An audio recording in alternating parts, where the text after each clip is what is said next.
घरचा तंत्र या चॅनलमध्ये मित्रांनो सगळ्यात स्वागत आहे। बघा, आज तुम्हाला एक वनस्पती दाखवतोय। ही उलट वासनेचा वेल आहे। आपण एक 1.25 फुटाचे तुकडे करून ठेवलेले आहेत। तर ह्याच्यापासून तुम्हाला वापर काय करायचा आहे।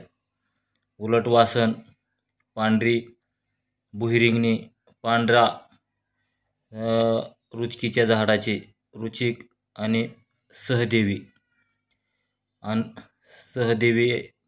पांढरी यांचा काय करायचं, तुम्हाला घोटून पंचांगाचा टिळा बनवून घ्यायचा आहे।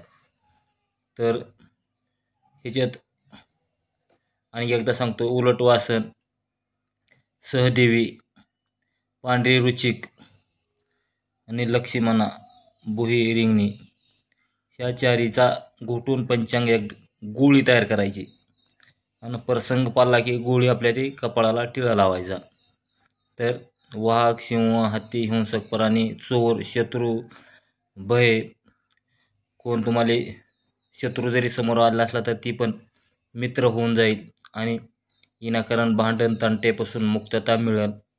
समाजामध्ये भांडण होणार नाही। तर ही एवढी चमत्कारिक वनस्पती आहे।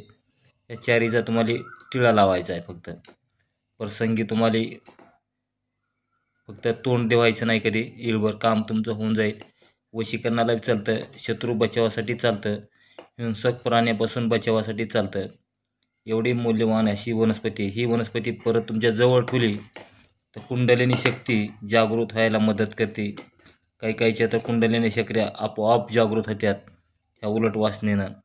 ह्याचा काही मंत्रोच्चार आहे, ती मंत्रोच्चार करून जर तुम्ही घरात बांधली, किचनला बांधली, दरवाजेवर बांधली, तरी पण तुमच्या घराचं संरक्षण होतं। तर दारात बांधताना हनुमंताचा मंत्र म्हणून 1.25 इंचाचा तुकडा दारात बांधायचा आहे, एक तुकडा किचनमध्ये बांधायचा आहे, एक तुकडा घराच्या चारी बाजूने 4 बांधायचे।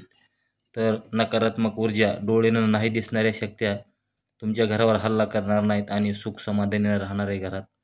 जेवढा होईल तेवढा व्हिडिओ शेअर करा, लाईक करा, घंटीचं बटन दाबा। परत आपण दुसऱ्या एका व्हिडिओमध्ये भेटणार आहेत मित्रांनो। चला, राम राम।